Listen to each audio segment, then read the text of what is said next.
please forgive me. I will never do this again. Please, I thank you that you brought me out.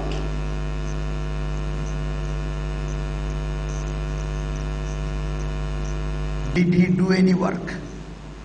Did he do any work? Did the mother do any work? This is exactly Jesus did. This is what the righteousness of God. When all of us were sinners, when all of us were in the captivity, in the prison, God sent His Son as an expiation and as a ransom. He gave His life there and took all of us out. He did not consider our sin against us.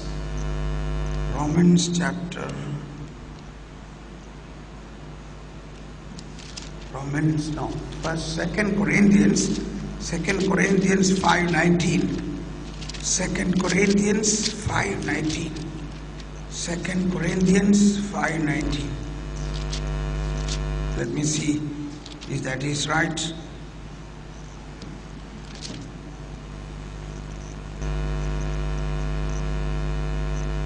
Yeah, correct.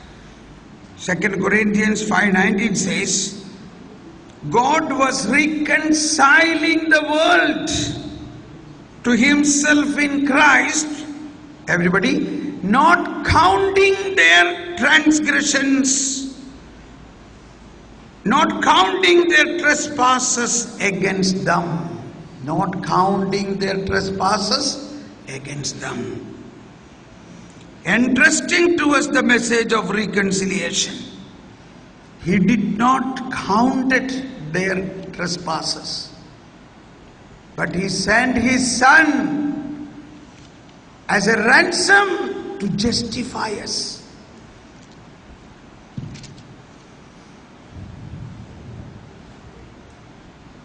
That is why God is a mother. God's heart is more than a mother's heart.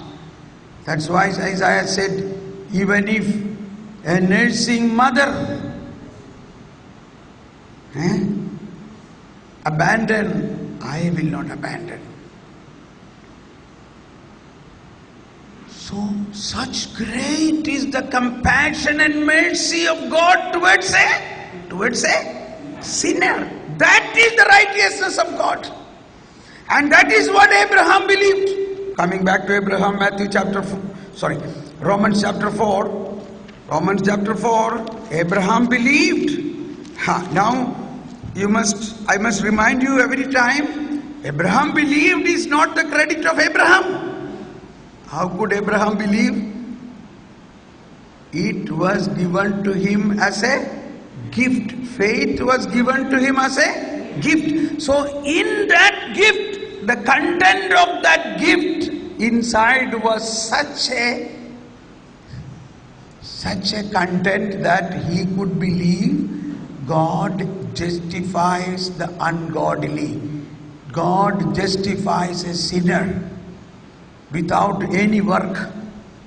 Without any work. When you believe this, you receive this. I believe. So I received.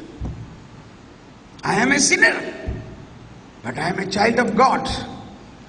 God has already taken over my sins. I believe.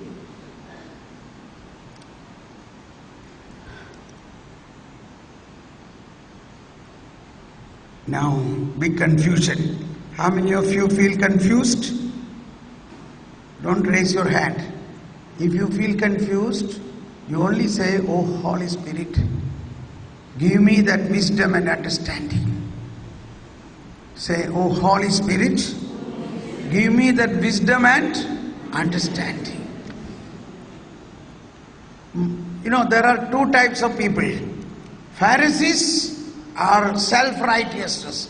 They are actually sinners, because everybody is sinners. But they say, we obey the commandments. We have no sin. We are righteous. But this person is a sinner. That is the prayer of Pharisee and the sinner. The Pharisee began to pray, I am not like that man. I am doing this. I am doing. But the tax collector, a sinner, was not even able to lift up his head. He says, oh Lord, I am a sinner. Have mercy on me. And it is written, this tax collector was justified. He received justification. But not the Pharisee. That is to understand the very important aspect of our faith. We are saved by faith, not because of any work we have done.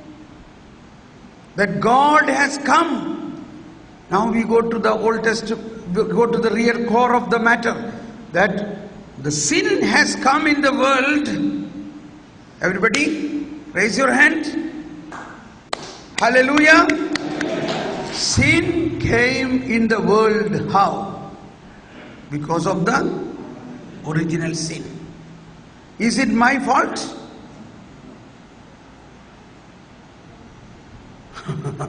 Now, one of you may react.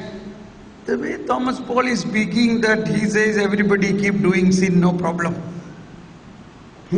Like that you feel, no? I say, okay, you do whatever you want, no problem. No, that is not I say. I am making us to understand what is sin, what is grace, and what is faith. The correct faith is, faith in God means God who is a merciful, compassionate God who has come down for what? For to save us from our sins. Why we happen to do sin? Because of the original sin. Now, pay attention. A bomb, I am going to explode a bomb now, okay? A bomb is going to come. If there was no sin, there would not have been a Redeemer.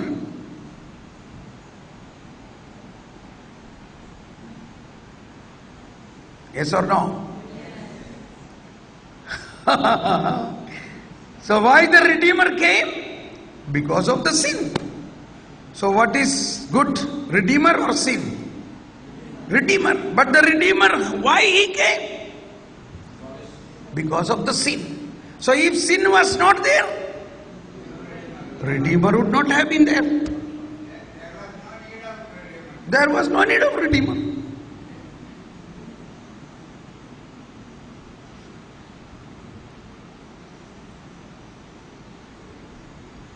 Let us stop here with this question and go for a break. 15 minutes break. There is no tea, only water, and walk and come back.